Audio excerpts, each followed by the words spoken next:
jahat di situ. Maka saya harus sabar menghadapi dia. Lalu setelah satu saat saya ajak dia bersama istri satu meja, ya makan yang ada lah sambil bersendok-sendok. Lalu bincang-bincang tentang jemaat. Lalu dia bilang, gimana Pak, anak Tuhan katanya malas ke gereja. Apa nggak boleh saya tegur? Kan saya majelis di gereja ini, Bapak kayak yang angkat kan? Salah saya Pak, saya pikir tidak salah saya. Ini saya melayani Tuhan. Ketika dia naik antremennya, saya langsung turun lagi. Kata saya, jangan sampai dia naik, saya naik juga kan gitu. Jadi saat dia naik, akhirnya dia menyadari, iya memang Pak, tolonglah saya bantu. Memang ada penyakit. Nah, mulailah saya naik. Iya kan? Bisa. Kita sebagai hamba Tuhan itu memang perlu kita penuh kesabaran. Ini seimbang. Jadi kalau netral begini sampai marah sini bisa bubar itu. Dia gak malah pergi kajian mau jadi di majelis lagi. Saya butuh dia. Sabar. Jadi yang dimaksud di situ adalah sabar di dalam ayat ini adalah bagi mereka yang punya, yang tahu, hafal, sudah mengerti firman. Kalau orang yang tidak mengerti firman, tidak mengenal Tuhan, tak perlu kita ceramahi arti sabar. Karena sesungguhnya sebelum sabar pun, tidak sabar pun dia sudah salah. Kenapa? Karena memang dia tidak punya fondasi, tidak punya alasan, tidak ada ajaran di dalam yang dia sembah tentang sabar. Jadi ini konteks di dalam ayat ini. Selanjutnya saudara dikatakan juga di sini, dalam tunjukkanlah kasih dari seluruh kasih yang penuh. Agape. Saya melihat di ayat ini saudara menggunakan agapetos. Ya. Itu satu tata kerja yang harus dilakukan seperti bentuk kasih itu sendiri, maksud kasih. Jadi maksud kasih maksudnya memang banyak kasih saudara, tapi ada satu kasih ketika kita lakukanlah full pada kasih itu, artinya tulus gitu. Pada poin yang satu itu, pada kasih yang satu itu. Ketika kita melakukan diakonia ataupun menolong atau mengampuni, kita mengampuni, menolong, apalagi lain, semua kan kasih kan? Tapi salah satu kasih maksud contohnya yang tadi mengampuni, benar-benar tulus, ikhlas, tidak ada lagi tersimpan. Masuk ayat ini. Juga saudara, maksudnya ayat ini adalah kepada orang yang tahu firman, hafal dan mengerti kita. Kembali lagi saya katakan, tidak perlu orang ateis belajar tentang ini. Memang ini dari Tuhannya. Cukup saudara baik dengan mereka, maka mereka baik kepada Anda. Tapi ketika jahat Anda kepada mereka, lebih jahat dia kepada Anda, karena tidak ada kebenarannya. Nah inilah yang seringkali saudara terjadi dalam kehidupan gereja. Karena di sini nggak ada orang sabar semua ini. Amin. Orang sabar. Kelihatan wajahnya orang sabar. Mahasiswa orang sabar semua. Sabar 4 tahun sampai selesai. Dia tidak akan pacaran. Amin. Karena dia tahu kalau pacaran dia akan dikeluarkan. Amin. Maka sabar sampai 4 tahun. Percaya saudara, Anda selesai dari sini 4 tahun. Kalau Anda cowok, cewek-cewek di kampung Anda sudah antri menunggu Anda. Percaya? Anda mungkin cewek-cewek, anak-anak lurah di sana sudah antri. Gelarnya sarjana. Karena zaman now saudara tidak dilihat lagi prodinya. Yang penting S1-nya. Karena emosi S1 dengan SMA itu berbeda. Terlatih yang S1 itu. Apakah prodi-prodi yang berbeda emosinya itu sama-sama terlatih, sudah sering berpuyang ria dengan tugas, sering dia berhadapan dengan apa yang harus perintah dari dosennya, sudah terbiasa. Seperti orang angkat barbel, selalu angkat-angkat besi. Suatu saat diangkat itu biasa. Tapi kalau orang nggak pernah angkat barbel, tiba-tiba disuruh langsung pegel-pegel, aduh tolong kuburutin badan gue deh, ngilu semua. karena nggak biasa. Jadi saudara 4 tahun itu adalah waktu yang sabar, amin. Kira-kira saudara ada nggak di sini yang nggak sabar?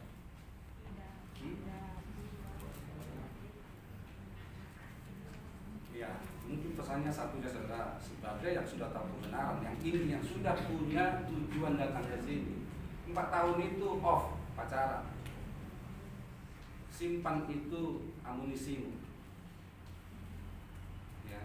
Antri nanti saya. Kalau kau sudah sarjana di sana, ada gadis lewat dalam rumahmu, bilang ngomong sama mama, nah, itu gadis anak siapa sih mak? Cantik ya mak? Iya nak, paling dikata. Tapi coba kau lihat sarjana lewat gadis cantik di depan rumahmu, mak siapa itu? Kau nggak tahu diri kau? Mangan kau anak siapa? Itu sudah. Tapi kalau sudah sarjana, iya anak siapa? Kenapa? Suka. Dia ibunya percaya saudara anaknya sudah punya modal sarjana itu. Dia sudah punya pengalaman yang baik di dalam pendidikan. Tentu si mamahnya ini juga dia merasa pede, anakku berhasil. Terima kasih Tuhan, sambil dia pegang apanya? Rahimnya.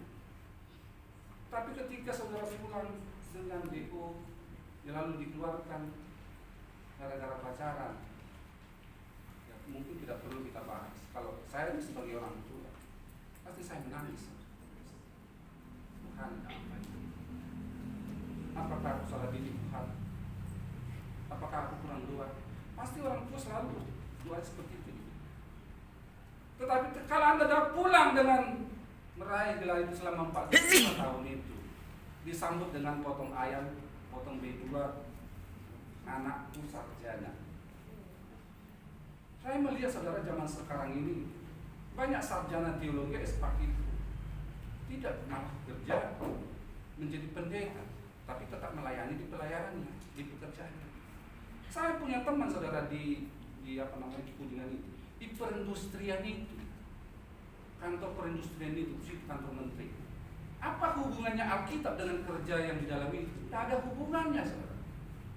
Ya memang ketika hari-hari Jumat, ia yang menjadi bertanggung jawab karena dia seorang STH untuk ibadah kantor. Tetap dia melayani, tapi sehari-harinya umum dikerjakan. Lalu saya melihat juga teman saya ada juga di angkatan, jadi tentara begitu. Dia menjadi bintal di sana. Nah sesungguhnya jangan mau saudara, yang dilihat itu yang penting emosinya, karakternya sudah terbentuk menjadi sarjana yang full, yang militer. Inilah saudara kalau kita masukkan ke dalam seperti ayat ini, ya. Paulus mengajarkan kepada jemaat di Efesus saat itu melalui anaknya rohaninya yaitu Timotius. Dikatakan tadi apa? Hendaklah kamu rendah hati. Rendah hati di sini sesuai dengan ajaran Tuhan. Jadi ada standarnya. Jadi bukan rendah hati standar kita sendiri. Ada terkadang saudara standar kita dengan Alkitab itu berbeda. Standar kita kalau kita pernah, apalagi dia bawahan kita atau dia pernah kita kasih ataupun katakanlah dia itu sahabat kita, seakan-akan sabar yang kita lakukan itu, yang berikan itu, dia tidak terima, itu keterlaluan. Maksudnya di sini adalah terima utuh, full, alelius en agape dalam bahasa Yunani. Dari segala alelius itu dari yang lain, dari segala kasih mengampuni, kasih semua, kasih itu ngumpul full, utuh. Itu maksudnya Paulus. Maka di ayat yang pertama dia paling atas ditulis sebelum pada ayat-ayat maksud yang lain. Ayat selanjutnya. Selanjutnya saudara jangan dikatakan tadi tentang kasih, yaitu kasih pada yang khusus. Ya. Kalau di dalam belajar bahasa Yunani ini yang disebut pada datif, kasus datif, objek tidak langsung. Ada objek satu kasih yang dilakukan, utuhlah melakukan kasih itu oleh karena Tuhan, bukan karena diri sendiri. Kenapa saudara ketika kita melakukan kasih itu karena Tuhan, muatannya, nilainya, pemberiannya, so pasti lebih dari apa yang tadinya kita berikan. Tetapi dengan pikiran kita, besok bisa jadi tidak ya, dikasih nggak saya, ada balasannya nggak besok ya? Itu kalau pikiran manusia. Tetapi ketika Roh Tuhan, karena Tuhan itu seperti Tuhan Yesus, lalu Ia berbelas kasih. Paulus mengatakan lebih dari apa yang kita doakan, Ia berikan. Itulah kasih yang daripada Tuhan. Selanjutnya dikatakan dari 2 juga tadi adalah ya, kasih yang utuh. Ini sebetulnya yang berat saudaraku di dalam kehidupan. Kita mengasihi seseorang itu boleh saja, mengampuni orang boleh saja. Banyak kita mampu melakukan itu. Tetapi utuh, hingga kita lebih rendah merasa daripada yang kita bantu, ataupun orang yang kita kasihi, ataupun orang yang bersalah kepada kita. Kalau saudara punya itu, ini yang namanya saudara memiliki hati Kristus. Kenapa? Kristus itu adalah Tuhan. Kristus itu adalah Allah. Allah yang turun mengambil rupa manusia, lahir, dan Ia sebagai Kristus juru selamat. Ia lebih rendah daripada yang dikasihi, saudara. Mau terhina daripada orang yang dikasihi. Maka saya katakan, saudara miliki itu, berarti saudara miliki kasih Kristus. Kalau tidak, masih kasih manusia. Siapa sih kita kalau dibandingkan oleh Tuhan? Dia itu Allah yang maha tinggi, itu yang punya apa yang begitu hebat. Apa yang dikatakan kun fayakun jadi, abrakadabra jadi, hayau hayat jadi. Kita tentu bisa melakukan seperti itu. Yang begitu mau lebih rendah daripada yang ditebusnya. Gila enggak? Dia gila. Ya kenapa gila benaran?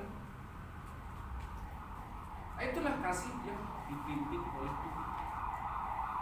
Kira-kira mampu enggak kita? Atau enggak manusia melakukan? Kalau memang tidak ada, ya itulah perjalanan iman kita. Tapi saya percaya saudara, banyak orang yang mau melakukan itu. Bahkan lebih daripada apa yang dia dapat. Bukan lagi lebih daripada apa yang didoakan, tetapi apa yang lebih dari dia dapat. Saya melihat saudaraku dalam satu tulisan, dalam bukunya, cikal bukunya Bapak Pak David, dikasihi Allah, dikasihi manusia. Ini nanti menjadi judul bukunya.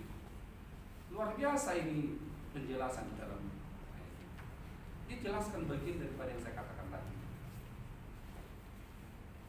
Dalam hati saya ini penjelasan bombastis. Ya, Tuhan tolong bantu doa saudara supaya bulan 3 ini selesai. Target saya seperti itu. Saya sedang mengurus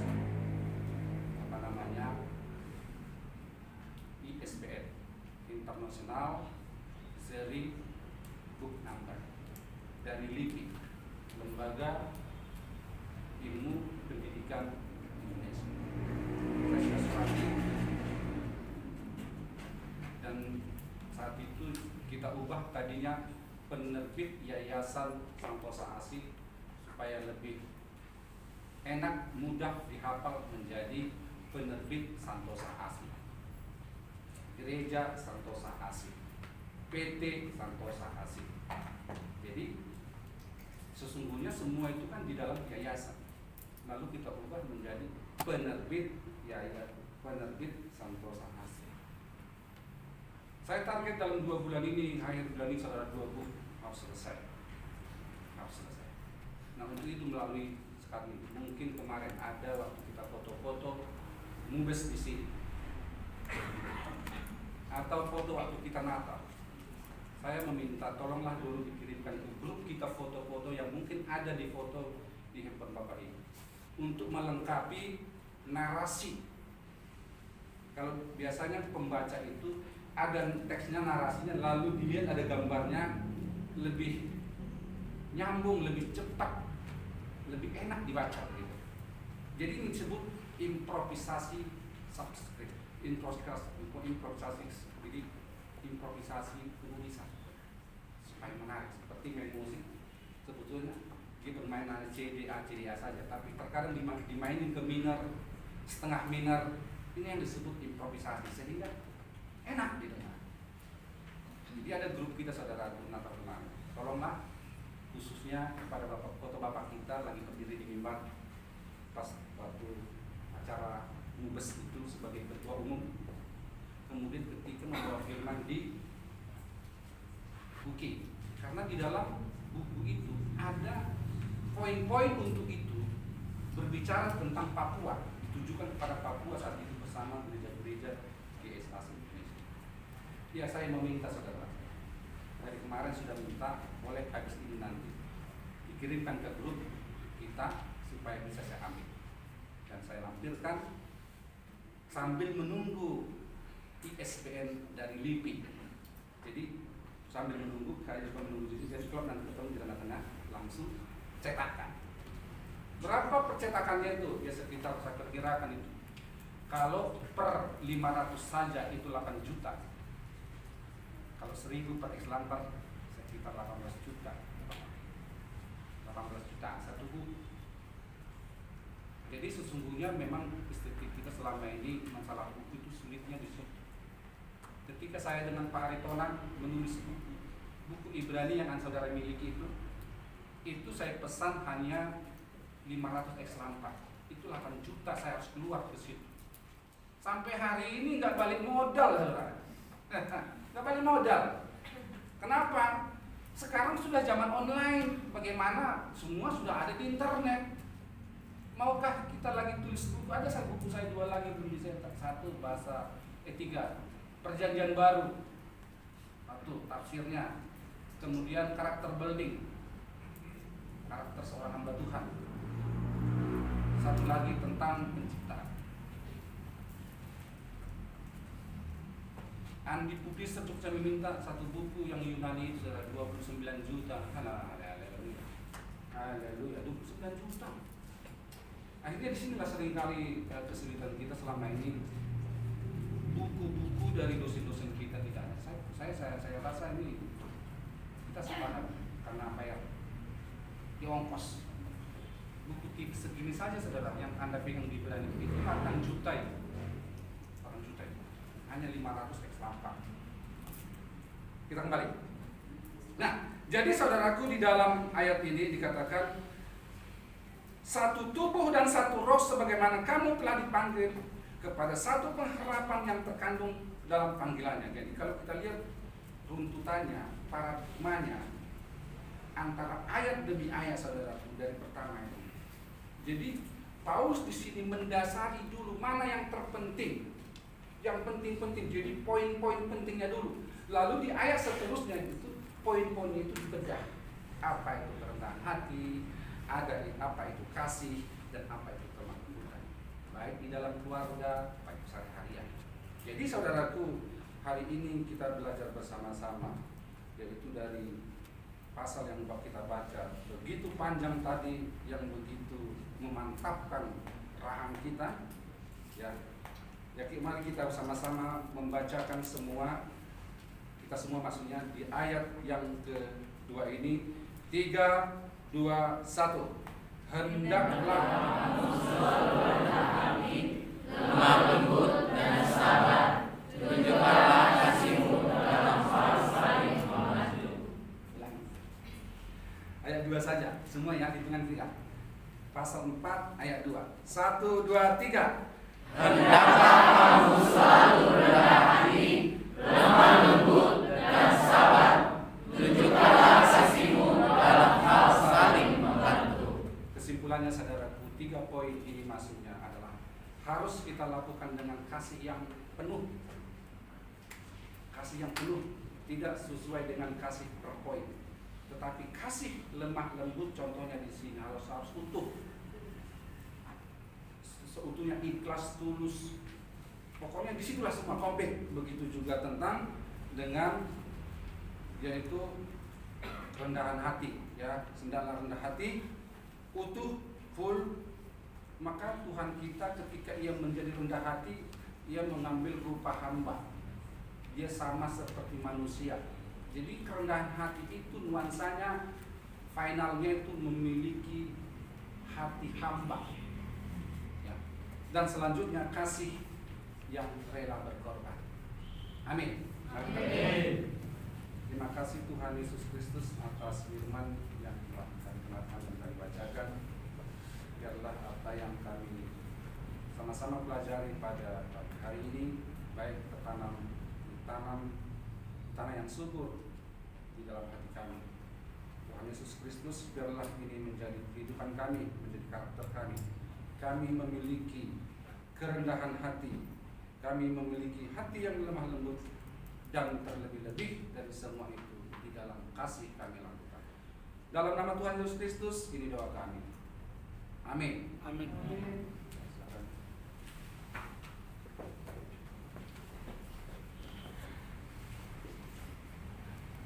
Sungguh firman Tuhan yang sangat memberkati, kiranya firman ini menjadi berkat bagi kita semua. Tiba saatnya kita akan menyampaikan setiap pokok dasar kita kepada petugas di persilakan.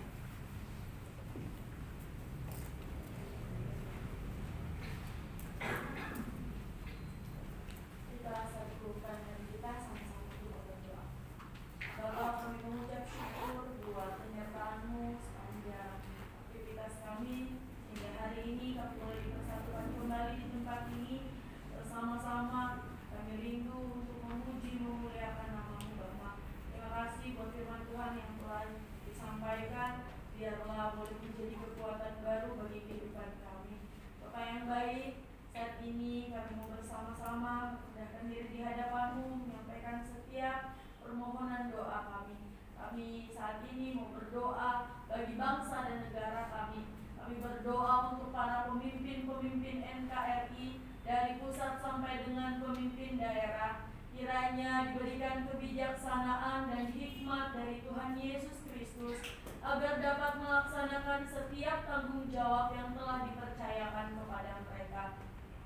Kami juga berdoa supaya rakyat Indonesia dijauhkan dari bencana alam, kerusuhan, serta berita-berita hoaks atau kerusuhan terorisme yang mengganggu stabilitas negara. Kami percaya sepenuh hati Tuhan memberkati berbagai tempat bahkan pelosok di tanah air Indonesia. Bapak, kami juga berdoa buat kondisi pandemi saat ini kiranya segera berlalu. Kami percaya bahwa kesehatan dan damai sejahtera menjadi bagian masyarakat Indonesia.